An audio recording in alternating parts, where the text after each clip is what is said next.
Sebelumnya harus dulu Indra Hidayat, Ibu Aladi, Muhammad Asri, Muhammad Aidin, Oke, semuanya tidak. Baik, di sini kita akan bahas sistem bakar. Nah, sistem bakar itu terbagi menjadi dua, di mana base dan reserve. Pertama kita akan bahas sistem bakar bensin. Nah, sistem bakar bensin itu adalah mengubah cairan bahan bakar menjadi energi gerak melalui proses pembakaran dengan mencampurkan cairan udara dan kemudian menyalakannya menggunakan emisi. Nah, komponen utama sistem bensin itu terbagi jadi 5. Yang pertama itu tangki dan pompa bakar, yang kedua filter pembakar, yang ketiga ecu, yang keempat injektor. Nah, keunggulan sistem injeksi yaitu meningkatkan efisiensi. Jadi 12% peningkatan efisiensi itu adalah rasio udara mencakup pembakar yang ideal, mengurangi pembakar yang berlebih atau boros. Yang kedua, 10% lebih tinggi. Yang dimana pencampuran yang presisi memungkinkan timing pengapian yang lebih agresif dan optimal. Yang ketiga, 0,5 lebih cepat. Jadi 0,5 ini responnya lebih cepat dibandingkan diesel. Nah, mekanisme cara kerja bahan bakar yang injeksi atau bensin.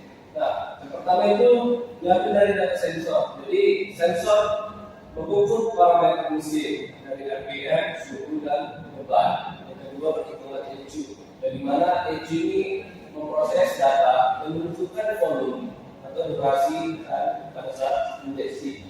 Terus yang ketiga menentukan injektor, yang mana ECU mengirim sinyal listrik injektor terbuka dan mengeluarkan bahan bakar dalam bentuk kabut. Dan yang terakhir regulasi tekanan, di mana pompa memasukkan bahan bakar tekanan tinggi tersedia di rel atau di.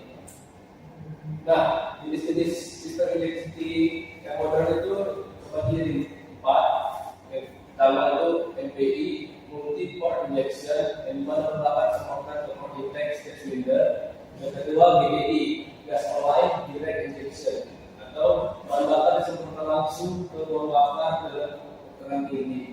Nah, keuntungan GDI itu peningkatan efisiensi, permadan, rasio kompresi yang padat, dan menghasilkan produksi dan akselerasi lebih cepat. Nah, terus tekanan GDI itu potensinya penumpukan karbon pada saat masuk. Nah, di sini ada di slide ini perawatan sistem injeksi. Nah, apa aja sih perawatan sistem injeksi? Itu terbagi dari 4 ya. Yang pertama itu injektor sumbat, yang dimana produksi bahan bakar yang dulu tidak diinjektorkan deposit pada lubang injektor dan lubang semprotan. Terus yang kedua sensor transfusi. Jadi sensor ini terjadi pada kerusakan elektrikal atau MAF yang menyebabkan injektor yang salah dan proses pembakaran. Terus yang ketiga pompa tekanan rendah itu kegagalan pompa utama mengakibatkan tekanan injeksi tidak tercapai dengan bensin dapat menyebabkan mesin terbang. Terus yang terakhir penjagaan GDI. Pada mesin GDI perlu dilakukan pemeriksaan indeks secara berkala untuk mengatasi kerusakan knalpot. Nah, kita sudah selesai membahas sistem bakar bensin. Sekarang kita akan memberikan bahan bakar diesel. Nah, sistem bakar diesel ini sama juga seperti bahan bensin, cuma dia diesel ini menggunakan solar dan tekanan tinggi, pembakaran mesin menghasilkan tenaga dari pembakaran. Nah, cara kerja mesin diesel itu terbagi jadi 4 langkah. Pertama itu langkah 1 adalah kompresi, di mana bisa mengopresi udara yang menaikkan suhu 500 derajat Celcius. Terus yang kedua langkah injeksi bahan bakar, yang dimana bahan bakar diesel disuntikkan langsung ke ruang bakar yang panas. Terus yang ketiga pembakaran spontan, yang dimana bahan bakar langsung terbakar karena suhu tinggi. Terus yang terakhir ekspansi dan tenaga, yang dimana daya ekspansi gas menurut piston ke bawah mengisikan tenaga.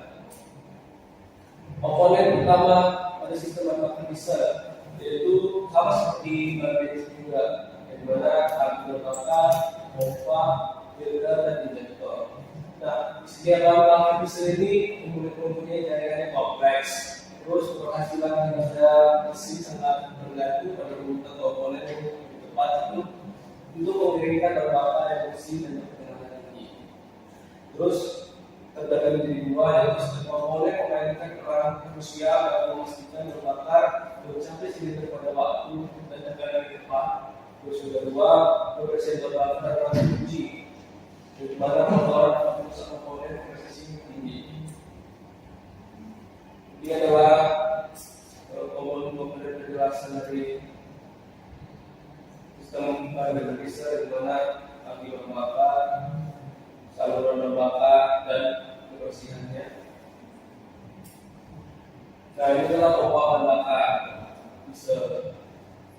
Pompa bahan bakar ini bertanggung jawab untuk menarik bahan bakar dari tangki dan mengirimkannya ke sistem injeksi pada sistem modern atau thermal pompa tenaga tinggi dan menghasilkan tenaga hidrogen lebih luar. Terus filter bahan bakar menghilangkan kotoran, debu dan partikel lainnya sebelum bahan bakar mencapai injektor. Filter ini juga sering berfungsi sebagai pemisah air gitu. Jadi kalau misalnya di bahan bakar itu atau di saluran itu kotor, filter inilah berfungsi untuk menyaring bahan bakar supaya baik dan bersih. Ini adalah injektor. Nah, fungsi injektor itu menjadikan bahan bakar yang sangat terorganisasi ke dalam bahan bakar pada tekanan yang sangat tinggi.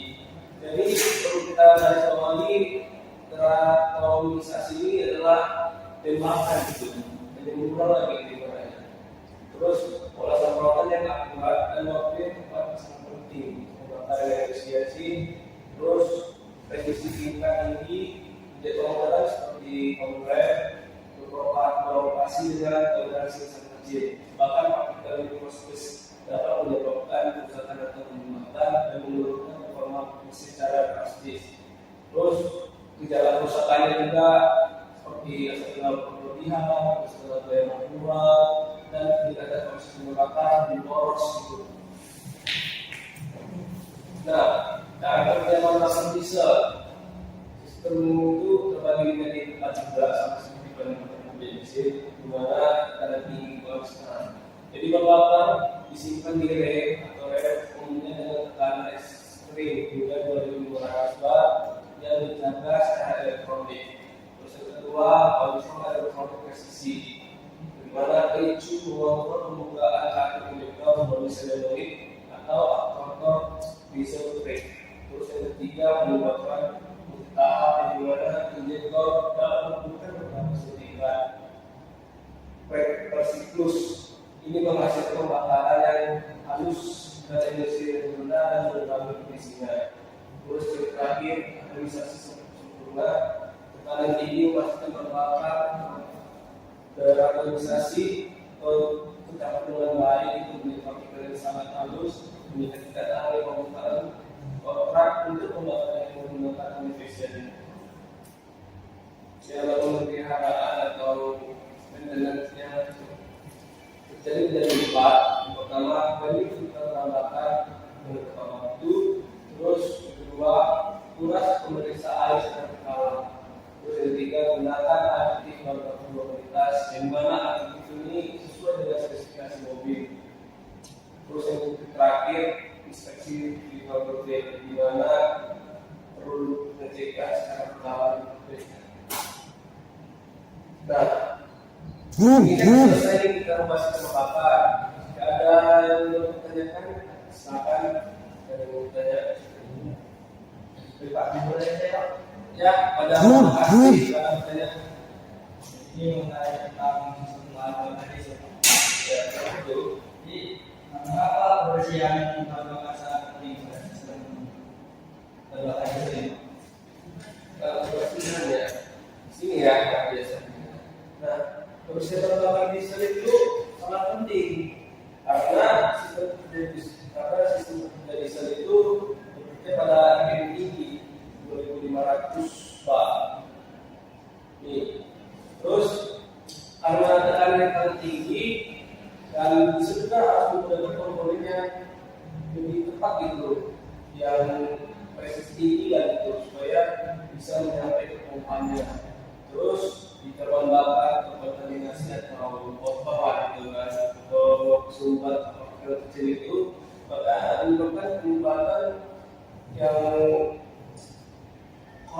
itu korupsi dan merusakkan indikator, sehingga di sini usaha indikator menurunkan seluruh formasi dan biaya yang diterima jika tidak diperbaiki secara berkala. Gimana? Iya, Mas. Sudah. Ada lagi yang mau bertanya? Ya, ada satu lagi saya sampaikan. Nah, Bapak kan meneruskan pembuatan bisa dan mesin ini.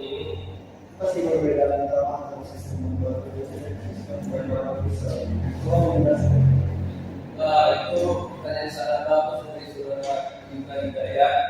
Nah, perbedaan utama dari sistem pembuatan bensin dan diesel itu adalah terletak pada cara pembakarannya. Di mana mesin bensin itu dia menggunakan busi gitu untuk terjadi percikan api. Sedangkan yang diesel itu dia menyambut bakar juga, tapi dia tidak perlu busi. Dia langsung ke ruang bakar karena diesel itu ekspor gas itu bulan 2.500 watt. Jadi diesel itu dia terjadinya ketika itu menggunakan tidak menggunakan busi, melainkan dengan tekanan sangat tinggi bahwa bagaimana? Baik, terima kasih. Sudah pas materinya? Baik, jika sudah pas, maka saya tutup. Nah, kesimpulannya itu seperti ini, ada dua ya.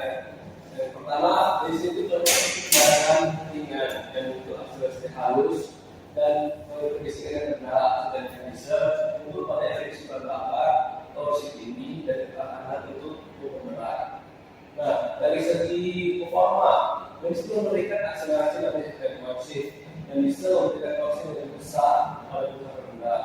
Terus efisiensi dan biaya. Mesin biasanya lebih hemat membakar per kilometer, tapi biaya peringkat dan perawatan bisa berbeda dan menggunakan dibandingkan bensin. Nah, emisi dan lingkungan, bensin cenderung menghasilkan CO2 lebih sedikit, tapi diesel menghasilkan lebih banyak oksida dan partikel-partikel teknologi modern seperti DPF, SCR, dan mengurangi polusi diesel. Terakhir, kebutuhan penggunaan dan pada pilih bensin untuk penggunaan ringan dan kenyamanan dan pilih diesel untuk kendaraan komersial seperti truk ataupun penggunaan jarak jauh ataupun beban berat. Baik, mungkin sampai sini aja materi kita tentang sistem pembakaran. Jika ada yang sering mengucapkan salah kata atau tidak ada penjelasan yang kurang tepat, maafkan. Terima kasih. Assalamualaikum warahmatullahi wabarakatuh.